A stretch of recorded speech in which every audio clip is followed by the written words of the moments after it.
This is the Gravity Engine tutorial on trigger angle targeting, which is a new kind of rendezvous added to Gravity Engine 5.0. So the idea of trigger angle targeting comes from the Gemini and Apollo era, where the goal was to have a rendezvous burn that was aligned with the direction to the target so that you could point your ship directly at the target, burn directly towards the target, and that burn would result in a rendezvous with the target.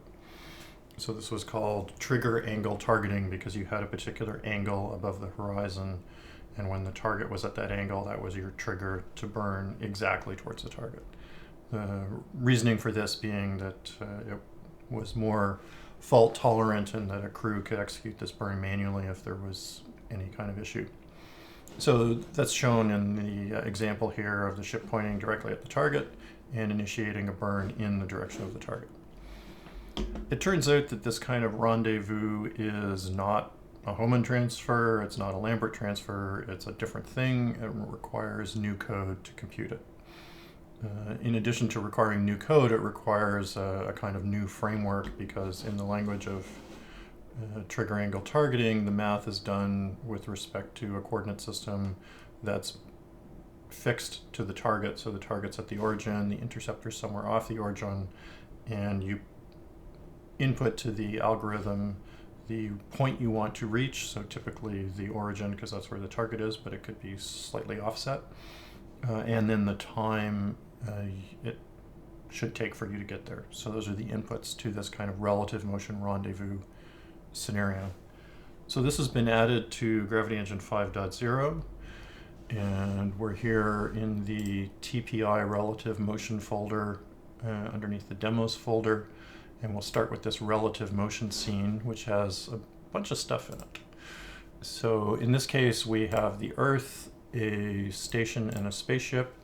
These are both in circular orbits, and this formalism that uses relative motion requires that the radius of the two orbits not be very big compared to the size of the orbit. So in this case, the spaceship is 20 kilometers below the space station. The space station's in a 7,000 kilometer orbit. The actual transfer itself is computed by this component relative transfer controller, which makes use of a relative motion class inside of it.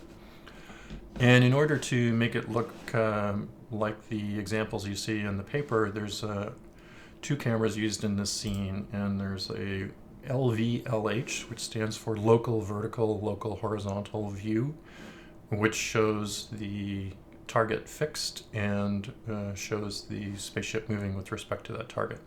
And then on the left, just so you can understand the absolute motion, there's a view centered on the spaceship that shows the orbits as it moves around.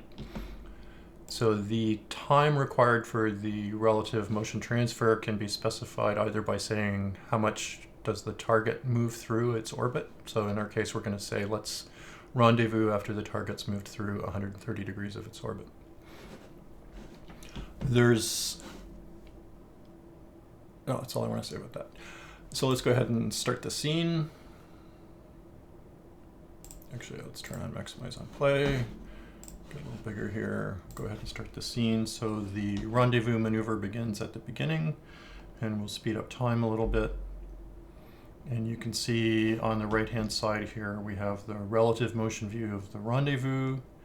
The interceptor is moving up, and it gets close to, but doesn't quite achieve the destination that we requested it to, and doesn't quite get to a zero velocity with respect to it. Those differences are because the rendezvous computation is in fact an approximation. And in the next scene we'll talk about, we take some steps to more exactly mimic, in that case, the exact Apollo 11 rendezvous. So let's go ahead and have a look at that scene. We'll go over to Lunar Terminal Phase Injection, Lunar TPI. And this has a different and quite a bit more sophisticated controller, a TPI burn.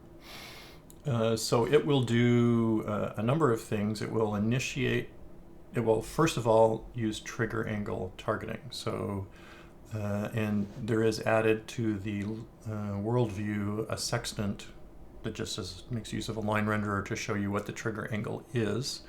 It initiates the rendezvous burn when that trigger angle is reached. And we'll talk a little bit about how that works in a second.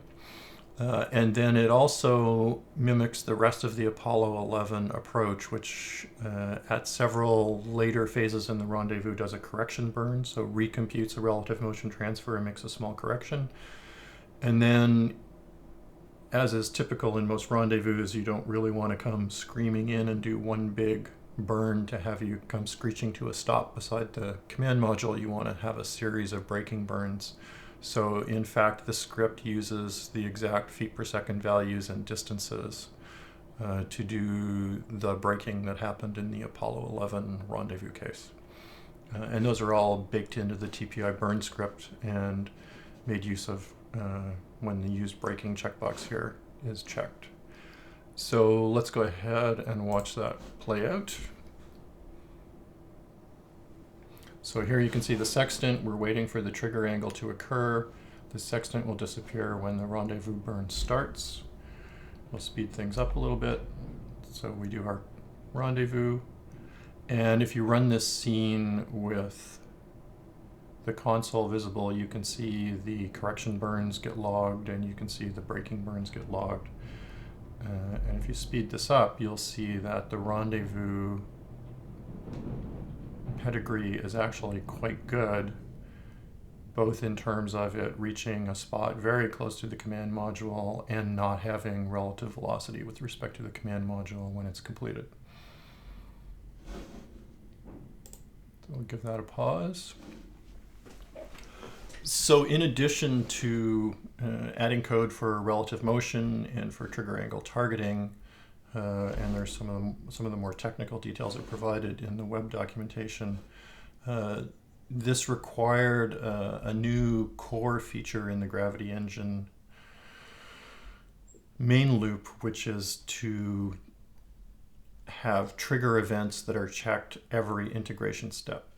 For example, when we're checking for a trigger angle, we want to make sure that we check that every integration step and not just every fixed update, because with time zoom, it could be a long physics time between updates, and we need that trigger angle rendezvous initiation to occur at a precise point.